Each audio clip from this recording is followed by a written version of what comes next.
A woman dispossessed of her family's plantation goes to her sister and lower-class husband in New Orleans, where the consequences of her troubled past raises tensions and reveals troubles bubbling under the surface in all their lives. That's the premise of Elia Kazan's 1951 adaptation of Tennessee Williams' well-known stage play, A Streetcar Named Desire. And that's the film we're dusting off this week on Movie Bones.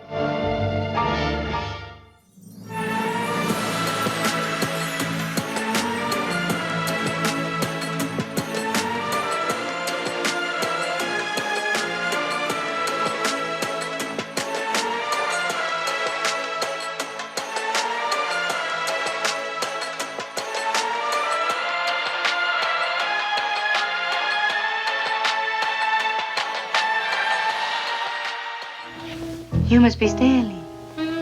I'm Blanche. Oh, you're still sister. Yes. Oh, hi. Yeah, where's the little woman? In the bathroom. Oh. Well, where you from, Blanche? I live in Oriole. Oriole, huh? Oh, yeah, that's right, Oriole. That's not my territory. Man, look, it goes fast in the hot weather. You want a shot? No, I rarely touch it. Well, there's some people that rarely touch it, but it touches them often.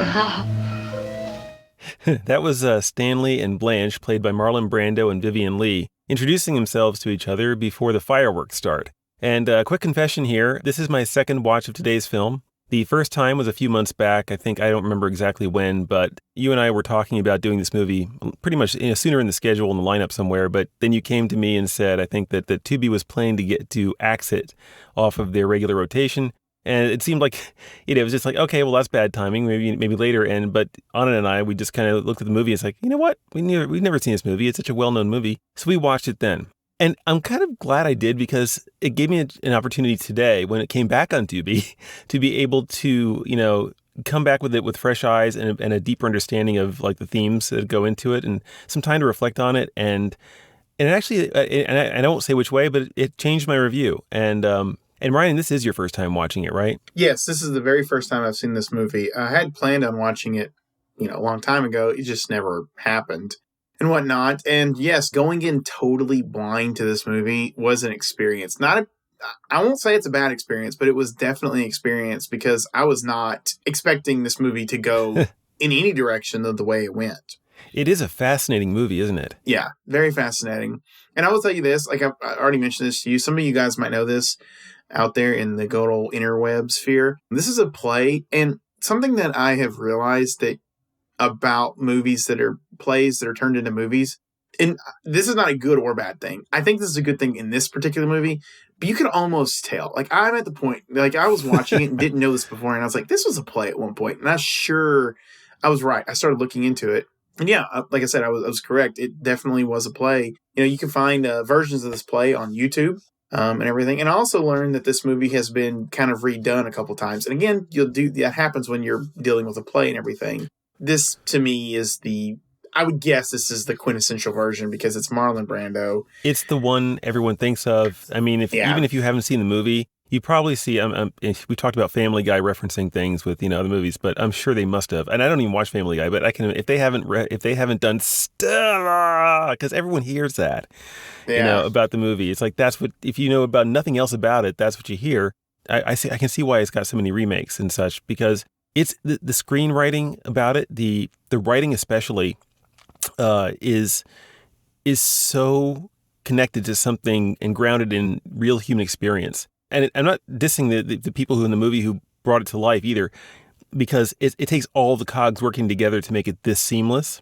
And I will say that it's very seamless. When you heard Marlon Brando talking as he's Stanley, and it's like you don't see Marlon Brando, and that's hard to do because it's Marlon frickin' Brando, Yeah, I mean, you hear his voice. Yeah, it's like yeah. Because like I will say that, and I don't mean that facetiously, but like when he was talking, because like I don't know how many Marlon Brando movies I've seen, but I mean the one I have seen the most, besides maybe like Superman, and that's beside the point.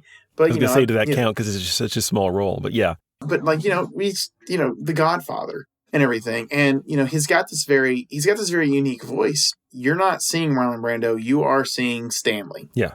And he is fire in this movie. Yes. He is absolute fire. You cannot take your eyes off of him. He is really, talking about a magnetic screen presence. And every time he's on the scene, it's like he's got something meaningful to do and say, not just the words that are meaningful themselves, and I've heard a lot about Tennessee Williams and his writing. He's very well known and renowned as a writer, but I can tell those words are really on point. And Brando just brings them to raw fire, to life. It's the best confluence of performance and writing I think I've seen, and I can't think of how long. But it's that merging of those two things, and it's not just him either. It's like Vivian Leigh too. I don't want to just too focused on Marlon Brando, but Vivian Leigh does a great job too as Blanche. They all do really. It's not really a weak performance in the whole bunch. They all do a really good job. But Marlon Brando, he's like, I would even technically qualify him as the lead even. I think it still goes to Blanche in a way, because you start with her, you learn the most about her throughout the course of the story. She has the most impact on everything going on around her when you think about it. Her introduction to the story is the catalyst for everything else that goes on around. But Brando, man, I'm telling you, it's a hard tightrope to do what he's doing too. The writing is really on point, but it's balancing two very different aspects of a character's personality. Stanley Kowalski, as he's written, is this kind of, he's a brutish, he's almost like, you want to think of Cro-Magnon man, it's like, he's very direct, but he's also reflective in his own way. And he's got some points about, like, he'll defend his friend. He'll defend his working class background, which he's sensitive about, but it's sensitive not in an unjust way. He's just trying to correct, like, Blanche's, kind of looking down her nose at his kind of people kind of a thing. And so you kind of feel for him in those moments. You get some kind of empathy for him. And this is when I was in, and I don't want to go on for too long, but when I first watched it the first time, I was more drawn into that. I was kind of shocked by the stuff later on. That he does. But it's like when I watched a second viewing, it's like, no, it's still, that stuff is still there. It's really well balanced is what I'm trying to say. It's like, it's a very hard thing to do what he's doing. Yes. So also to that point as well. So there's this meme. I don't know if you've ever seen the meme before. Maybe you have. I don't know. Some of you have definitely seen that who are listening to this. But it's like the picture of this guy, and like usually above it, it just says something like, breaking news, the worst person you know has a good point and everything. Yeah. Okay. So, I think I've seen that. That's the thing. This is a terrible person. I don't say that as in like he's just a bad guy, but these are people. And okay, I'm going to back up. The beautiful thing about this movie is these are people. These are people to the core. And I'm not talking about these are caricatures of people, which movies do. No, these are people. These are people that have flaws.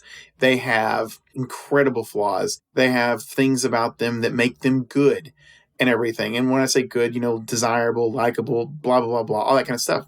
We're going to talk about this in a little bit. He does a terrible thing, an unforgivable thing.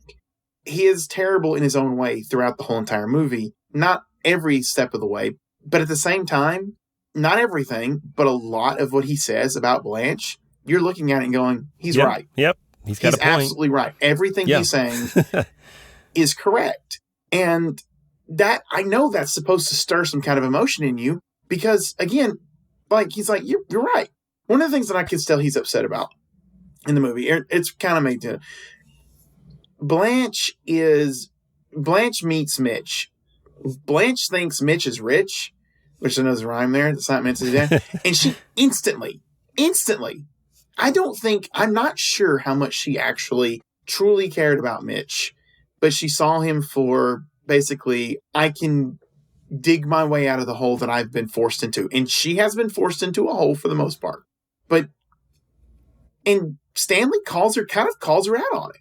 He calls her out on it. He's like, you're not doing right. He does not like anything, her motives on everything.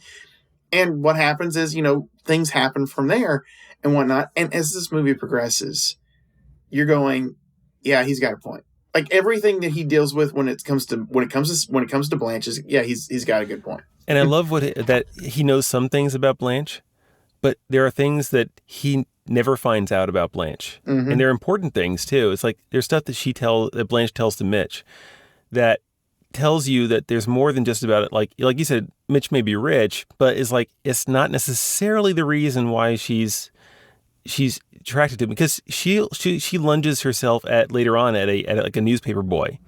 Okay, that's going around selling subscriptions to a newspaper. It's not the richness that she's after. And we understand that as the audience, but part of the setting up of the tragedy is that different people know different things about her. And it kind of comes to all, and this is what kind of sets up the almost kind of quasi-inevitability of the tragedy that unfolds before you. Because Blanche is the psychology of all these characters is deep. I can't think of another movie that has plunged deeper into like the lives of, like, you could feel like you can reach out and touch these people, that you could run into them on the street, not necessarily that you would want to, but that you could run into them on the street and they would feel completely real to you. It's a hard thing to do on its own, but yeah, I totally agree with what you're saying. I do want to talk about the two big things to talk about in this movie that do happen. One is what we learn about her, and then the other is what happens at the end. I'd like to tackle what we learned about her first and everything, just because, especially in this day and age, it's a very taboo, uncomfortable topic to talk about, because it's something that we don't want to know about, or not know about people. It's something that we universally do not like about people. And I say universally, like all of us. And there's several things about her character that were revealed. So I'll let you go ahead and I'll figure out which one you can tell me which one it is we're going to talk about. Well, she was, okay, so little backstory for Blanche, for those of you who don't know. Spoiler alert territory. Okay. So pause it and go watch the movie and everything. Yes, watch the movie. So she was married. Her husband died. That's not the problem here. She was a school teacher. Unless I'm somehow mistaken in what happens. She was a school teacher. And the reason why she was let go from her position as a school teacher is because she had a relationship of sorts with a 17-year-old. Yeah. And I think from what I gathered from the movie, and I watched it pretty intently, that was confirmed to be something that happened. Yes. Yeah. This is something that actually happened. This is not made up. It's not just a fantasy in her mind or anyone's head. Or someone making a rumor up about it. It is something that happened and everything. And of course, what she did was wrong, and especially in this day and age, she'd be in jail for that. But it is something that, you have to wrestle with. Again, this is going back to this. These are people at the end of the day, and they do some terrible things. Yes, they do. There's no one who's got a clean slate here, really, is there? No. I would say if anybody had a clean slate, it would be Stella. And maybe Mitch. Maybe Mitch, too. The introduction of Blanche to the story kind of is a catalyst, like I said, is to kind of highlight the issues that are bubbling under the surface of between Stanley and Stella, because they desire each other too. This is part of the theme of the movie. It's like that's in the name again. That whole aspect of desire. Their relationship seems primarily motivated first and foremost on almost like a more physical desire for each other. I don't know if they truly know each other. That's the thing. It's like, because if Stella really truly knows him, and I think she only truly knows him as a person at the end of the movie. Yeah. Which is why she does what she does. Yeah. So that it's revealing to everyone else, because it throws this kind of spotlight onto everyone's dysfunction. And so her only fault really is that she's kind of been blind to this part of a relationship she's been in. And she and Stanley have both been kind of under false impressions with each other a little bit to some degree. It's like, or playing against false, I guess, expectations. I don't know exactly how to put it, but there's a problem in their relationship. The relationship is just purely physical. Yes, that's it. That's the thing. That's the issue. It's just a purely physical relationship, and because it's a purely physical relationship, like you're saying, they don't actually know each other that well. And you can only take a purely physical relationship so far before it breaks, because again, you don't actually know the person and everything. Because that's that first time where he's Stella and everything. She comes back. She comes back to him, and it's like there's never an exchange of "I'm sorry." I don't recall that, anyways. It's just immediate touching, and not like a grotesque touching, but it's just this immediate embrace and things like that. And then she winds up explaining away his actions in her own way to someone else. I feel like that's something like that happens. It's a needful watched this movie last Friday, so yeah, it's very very needful, very physical, and everything. And they try to play some roles. I mean, they do. They try to play some roles, he tries to play the role of protect her. She tries to play the role of homemaker, but it doesn't work because they don't know each other that well. No. Or as well as they should.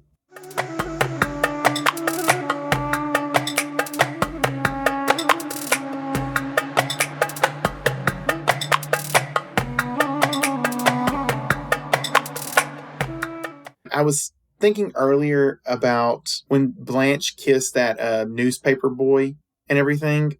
One of the things I was thinking about with that just now was her and Mitch are almost at that point. I would call them a couple. I don't think they're quite a couple, but I think they're almost a couple. At least they're in that, I'll marry you kind of stage and everything. And talking about like what he does with these characters and everything. Again, he makes you feel for these characters, but he also makes you feel against these characters. Talking about the screenwriter and everything, he makes you feel for them and makes you feel against them. When I say feel against them, I'm saying like, these are not good people. And you're almost having to wrestle with, because again, she had this relationship with a younger, a student and everything. I'm sitting there wondering, like, is that latent in there? Is that something that's a part of her now forever? Because, the newspaper boy comes in, he looks young. I think he indicates that he's younger and everything. And when he does that, she kisses him and everything. And I'm like, is this that latent, let's just call it what it is. A lot of people will call it pedophilia. I think there's actually a different name for it. It's close to it, yeah. Yeah, is that latent pedophilia actually there in her? Or maybe, maybe she fell in love with that character, not the person, the boy, the student and everything. Yeah. And it reminds her of like, you're forced to wrestle with these things while also at times feeling bad for this character. Yeah. And that's the beauty of the screenwriting that you're talking about. It is. I love the part too, is like when she's talking to Mitch, they have this quasi date thing going on. And even then it's like the way she expresses herself, which is like she desires this companionship, but she also desires appearance at the same time, which she thinks is very important, is a very important thing for her. And her desire for that actually gets in the way of her actually getting in a relationship any further. But beyond that, it's like the reason why you learn. It's like, and this goes back to what you said, it goes back to her, I think her very first, what's described as her very first romance, where it's like, I think, and I had to look this up too, is that the person she married first, she did marry someone apparently way back when. It was mostly on her insistence, I think. It was because of her force of personality must have charmed, I gather this from intuition, by the way, that kind of pressured the kid into going along with it. And the kid was actually gay and wasn't attracted to her at all. And he couldn't be attracted to her, but now is stuck in the marriage. And at some point he gets up the gumption to, is like he couldn't take it anymore and he kills himself. And that kind of associates with her this need for staying attractive and young and being seen as that way with this idea of death.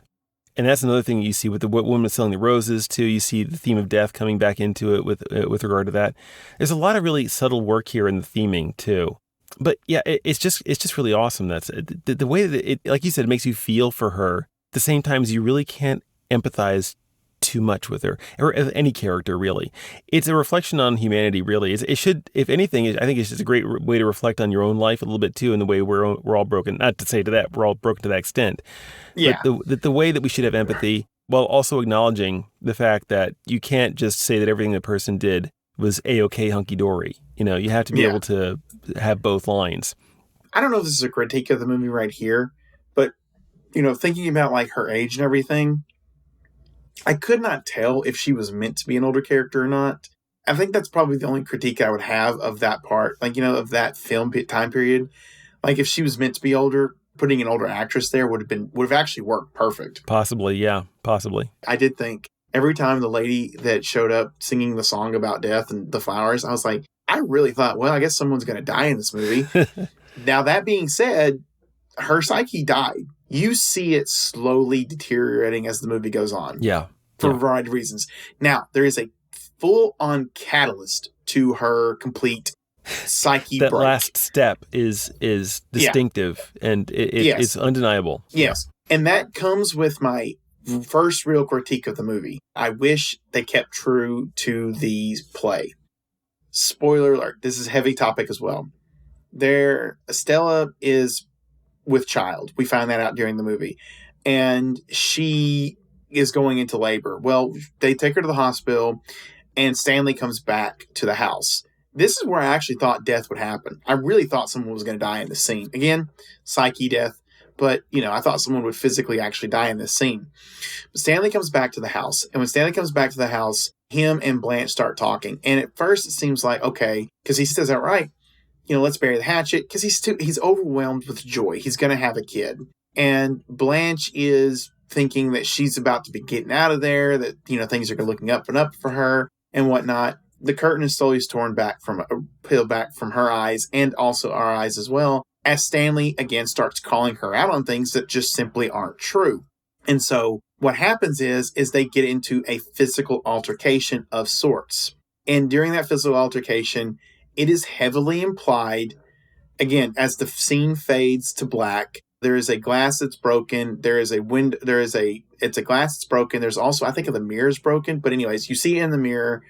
But as they struggle with one another for a brief moment, it is heavily implied that Stanley rapes Blanche and everything.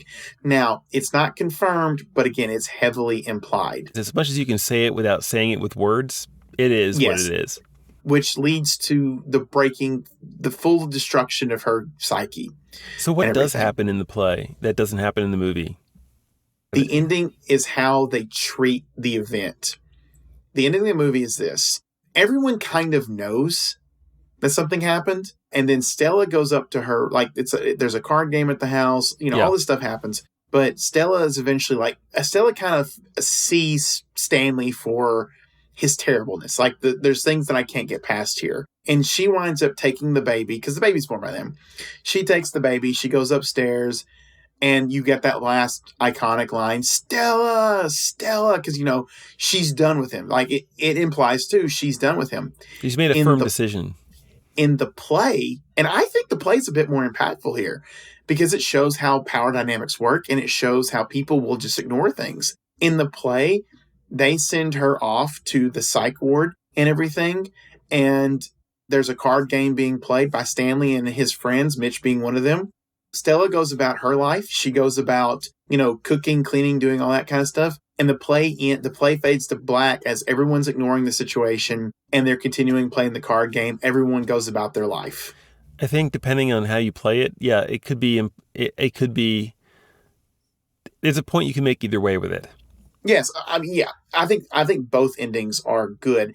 I just like the play's ending more because it shows, it really makes us especially in our day and age, this whole idea of believe all women, when they tell you something, it shows us the other side, the dark side to that. And that is, she has this horrible thing that's happened to her. Is she a good person? I'm not saying she's a good person, but I think it shows us that people will willingly ignore things to get someone out of the way.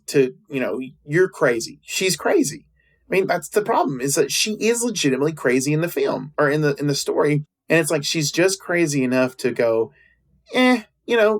she's gone. She's out of her hair now. Yeah. Or you could say that it's almost like that Stanley and Stella's relationship is so, because there's always that, if Stanley is the kind of guy who's going to do that kind of thing, that he actually uses it's like as a power move, not because he's actually in love with Blanche when he does what he does. Oh, yeah, absolutely. It's totally a power move. It's like, well, that's an abusive man. Yes. And he has shown tendency to violence before, although not to the point of hitting Stella or any. But it's like you could almost imagine he actually did hit Stella. I can't remember if he did or not, but I could believe it. He did, but it was in a drunken state, which is not good. That's not. Yeah, that does not give. So, him an out there. I think that does happen. It could, if handled correctly, illustrate a very important part of those kind of toxic relationships. Where the guy is, it's like, because people don't understand, why didn't the woman just come forward and say what happened to her earlier, Well, you don't understand the psychology. The psychology is such that it makes it very difficult for the woman to be able to have the courage to come forward and first of all, confront it for herself, because she's in that position, she's at a disadvantage, especially if you're at the hands of a manipulator. You have to have a pretty strong sense of self. And if you have a strong sense of self, you're not going to fall in love for a guy like that in the first place, probably. But if you don't, then you're going to be under two kinds of pressure. Not just the threat of physical pressure, but the threat of emotional manipulation, which is what gets you in that problem in the first place. So it's like you could, if you, like I said, if it's handled correctly, you could highlight that as a possible ending for the film or the play or however you want to do it. It offers a lot of opportunity, but I will say that it's much more difficult to handle that one in a delicate way. It requires a lot more deftness. And see, that's the thing. They changed it up. A lot of it for ratings. And when I say ratings, I'm talking about to get this movie like a proper rating, a rating that people could watch. They changed a lot of stuff up for that specific reason. And they did think like, a general audience, because again, plays can be a little bit more niche. Not everyone's going to go see a play, even though it's popular. But for general audience, they're not probably going to, it might be a situation where they can't really handle that. I think that's perfectly fair when you have a wider range of people that might see a movie. So they did change things up for ratings and for the general audience and everything to make it more implied instead of more, this is exactly what happened. I guess I could say this, because and this is going back to my second time watching. Second time I fully understood. The first time when I didn't know what was going to play out in the final few minutes, it's like, did Blanche imagine this? Because she has such problems, with wanting to be desired and also desiring of other people, that it's like she has this weird mixed up thing. Is this part in her head? Because I wasn't prepared necessarily for Stanley going that far. Now, upon knowing the full extent of everything about the story, it's like, no, he actually did it. And it's like, okay, well, if that's the case, then looking at back then, it's like, yeah, it's clear now that that's the intention. But you don't know until after it's all over, really, for sure, that that's what's going on.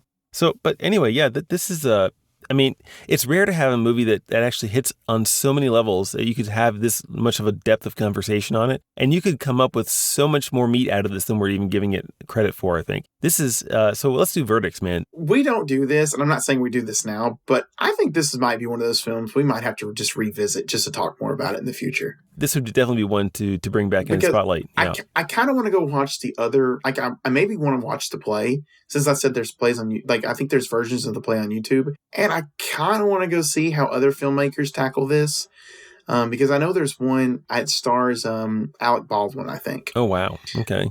So I kind of want to see that one. I don't know if that one's a regular film or a TV movie, but I want to see, I think this is one of those I want to see other people's takes on it, just to see, not what's different, but just to see, what do people make of it? Because there's so much, like you said, there's so much you can do with that ending. You could take it in a number of different directions and say something just as meaningful and intricate as what you get here. So yeah, for me, this is, the first time I watched it, I was going to say like, trust me, but watching it a second time, man, it's like, this is pure fortune and glory. This is all the way fortune and glory. The writing, the artistry, and how it's shot, how it's lit. There's, the deeply immersive setting and location, which I didn't even get to yet, is like, this is New Orleans, by the way. You feel, I've been to New Orleans a number of times, and you get the feeling between the set design, the lighting, and also the background characters that they throw in there for color. All of that. This is a classic. This deserves the title of a classic. And it cements my opinion, by the way, of Elia Kazan, the director, who also did Face in the Crowd, as a real gem of a discovery for Movie Bones, and for me personally. We're gonna have to check him out more. Yeah, I think he did another movie called On the Waterfront, which I'm familiar with. It may have won an Oscar too. I'm not sure, but if it's available, I think I want to look up On the Waterfront. Well, yeah, I got the same rating. It's just. I don't know if that means that we both just like movies that just, have the worst people in them.